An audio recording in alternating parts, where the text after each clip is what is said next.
Se você tem filhos e em caso de óbito, você prefere que eles recebam a pensão por morte até os 21 anos de idade ou que eles ainda usufruam, ainda que de maneira indireta, da sua pensão por morte após os 21 anos de idade? Por que estou perguntando isso? Este vídeo eu falarei sobre a pensão por morte para a ex-esposa ou para o ex-marido. E por que eu comecei a minha fala questionando sobre a sua preocupação com seus filhos? Olha só, na maioria das vezes, os jovens não adquirem plenitude econômica, plenitude financeira, lá aos 20 anos de idade. Na sua grande maioria das vezes. Se você falecer e tiver um filho, ele receberá a pensão por morte apenas até os 21 anos de idade. Mas caso você consiga assegurar a pensão por morte para sua ex-mulher ou para seu ex-marido, o seu filho, não apenas ela ou ele, o seu filho também receberá de maneira indireta os benefícios da sua pensão por morte. Por quê? Por razões óbvias. Primeiro, estou usando a regra geral das relações familiares. Com a sua ex-mulher recebendo uma pensão, talvez de maneira vitalícia, e depende da idade dela, o seu filho, que tem menos de 21 anos de idade hoje, receberá a pensão por morte até os seus 21, mas se ela receber a sua pensão por morte, de maneira vitalícia, de preferência, ele, o seu filho, ou receberá de maneira indireta o benefício da sua pensão, ou pelo menos terá uma preocupação a menos em auxiliar a mãe dele, caso ela tenha algum revés na sua vida. Mas como fazer para prolongar a pensão por morte? Não para o filho, mas para o grupo familiar, ainda que você já tenha se separado ou se divorciado.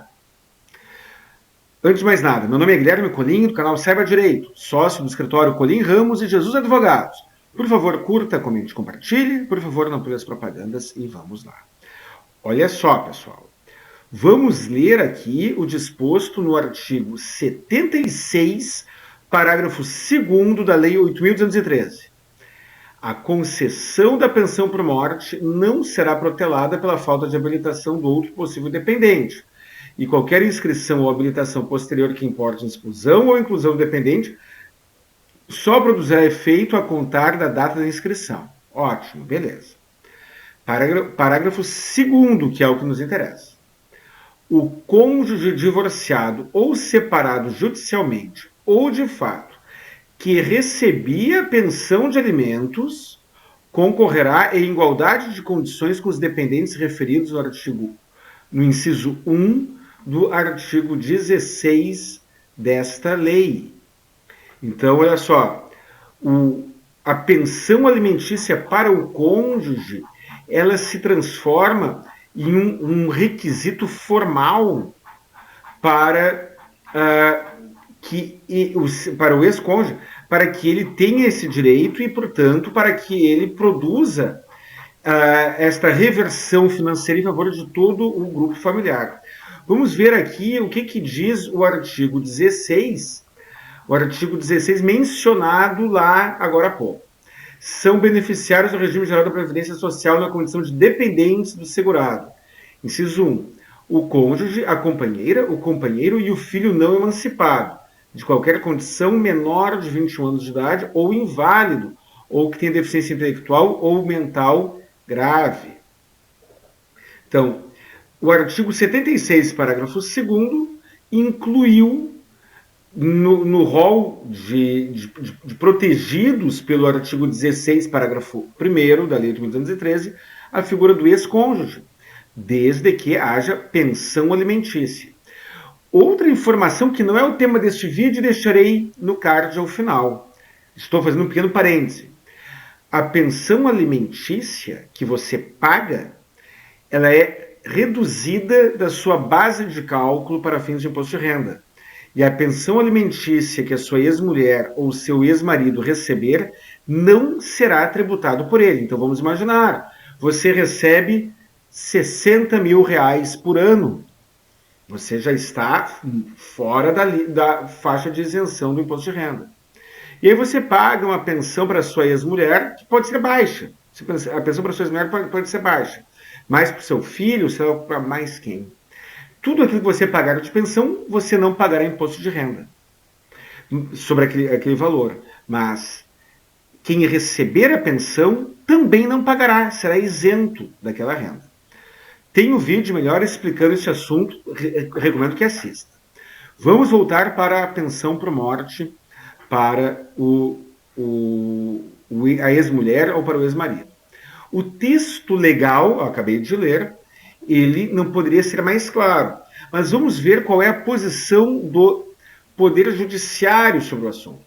Lerei aqui uma decisão recente, de julho de 2024, apelação civil, tem o número aqui do processo, e vamos lá. Previdenciário, pensão por morte, ex-esposa, pensão alimentícia, dependência econômica, comprovação, honorários advocatícios, não vem ao caso, majoração.